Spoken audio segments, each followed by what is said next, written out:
Where's the coffee? Going. Yes, but not on the bench. Hi guys, thanks very much for coming today to session 2 of fire control boards. As you know, it's a part of my senior fire risk assessment and my very last subject.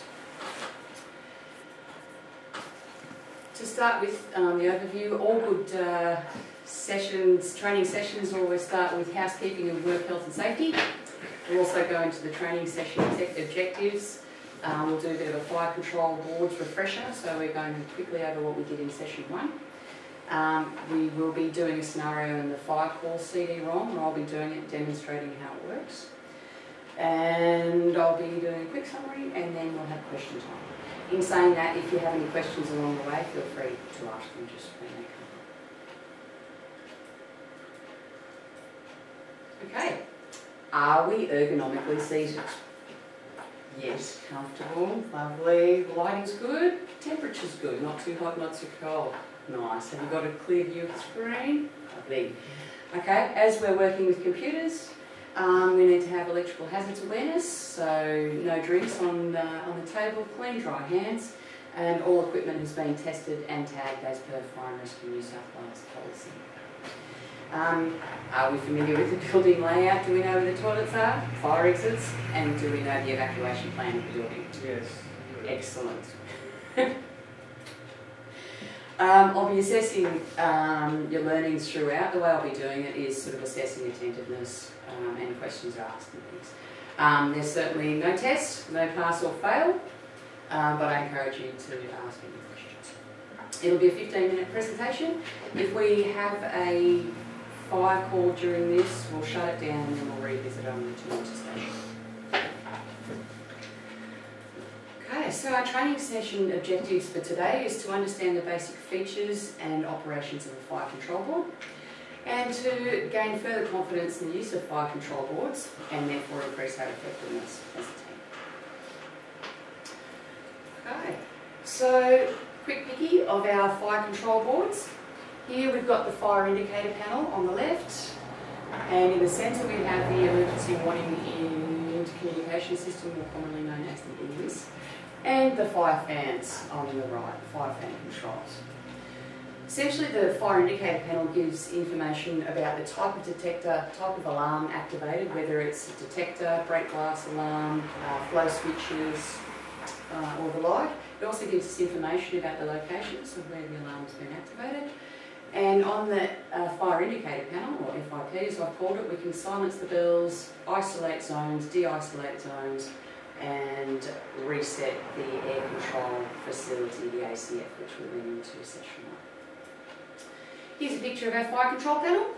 As we talked about before, here we can see our locations. So we've got our zone, so that's telling us the alarm location, where it's in. Over here we can see whether it's an alarm, if it's in fault, or if it's isolated. Up here we have similar, we have the alarms, there's nothing in alarm, this is a clear panel, nothing in fault and nothing is isolated. Just having a quick look here, most FIPs will have an instruction panel, so if it's not on the unit itself, it could well be in a little book inside the door, always worth looking. These are really simple, these panels, they're all really different, but if we have a quick look at the panel, we'll see here, straightforward operations to silence. We have a silence button. To isolate, we have isolate button, zone number, zone numbers, and enter. Reset, reset button, zone numbers, and enter. Here we also have this little button here, the ACF reset. For firefighters, they're pretty much the most important buttons that we need to know. Okay, for the emergency warning intercommunication system, or the EWIS refresher, it serves two main functions. One is an evacuation function, which includes basically logging for floor warden staffing and zone evacuation logging. So say you've got a large multi-storey building, it's hard to remember what zone's manned, what's evacuated, so it actually can be used as a logging system. We also use the EWIS to cancel evacuations and do a full EWIS system reset. The other use for the EWIS is for fireground communication. We've got the red whip phone for communicating with the floor warden personnel and other brigade personnel. As we know, sometimes our handheld transceivers don't always work well inside large buildings. In those situations, you can go to the red whip phone and contact your station officer or other personnel through that. It also has a public address system for public announcements. So say when we're cancelling evacuations and to say that the evacuation's been cancelled.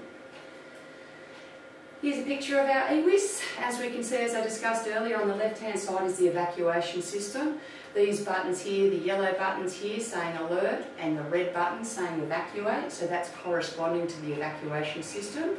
And this blue is for the PA there. On the right-hand side you can see a fire phone system.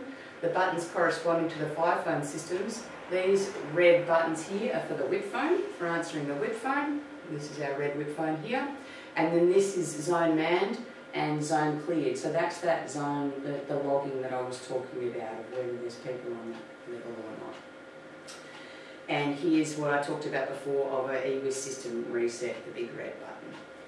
Before we can actually change anything on the panel, we need to consider what mode the key is in. Okay, the default position for the key is in auto, unless of course we want to change anything. Okay, for the fire fans refresher, during a fire operation, all buildings are totally different, but essentially the ACF or the air control facilities may change its settings automatically. It may do things like close fire doors, it may put blockers in to basically reduce the air and smoke tracking, so for fire travel and smoke travel through the building.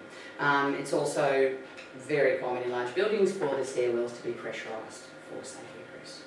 So there's elements of your fire fans. There's many different configurations for the fire fan configured system. Sorry, the default position is in auto for that. When we're resetting the air control facility, if it has an ACF, you will need to reset the air control facility when you're doing a full reset of the panel. Okay, there's our fire fans. So here, for example, we've got your stair pressurised on the left, the stair pressure fans for there. Here we have a supply air fans. In this building they've got exhaust fans and they've also got return air fans. So depending on the building and its usage and its setup, we'll have different types of fans and systems. So shortly we're going to be doing, I'm going to be doing a simulated fire call demonstration for you. We're going to, through the demonstration, we're going to silence the bells. We're going to isolate and de-isolate zones. We will cancel an evacuation. We'll use the red whip phone. And we will reset zones on the fire indicator panel, reset the EWIS and reset the air control facility. So essentially this fire call scenario, we roll up to a multi-level building. Soon after arrival we realise that it's not a fire situation, it's labourers that have thrown up dust.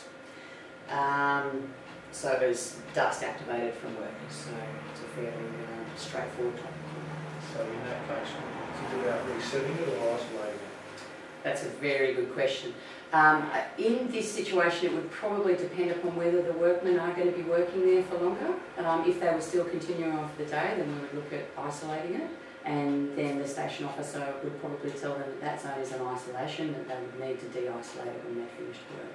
Essentially, when a zone is isolated, it doesn't have fire protection in that zone. So that's a great question, thank you, sir. Okay, so now we're going to go into the EWIS fire call simulation. I was looking at Sam because Sam was going to help me. Sam's already helped me. Okay. Not as smooth as we planned, but you know. Yay. Alright. This CD-ROM talks through it a little bit. I'm going to try and close it down a little bit so I can do a bit. Otherwise, it's taking my training capacity away. Computers. Yes. Okay.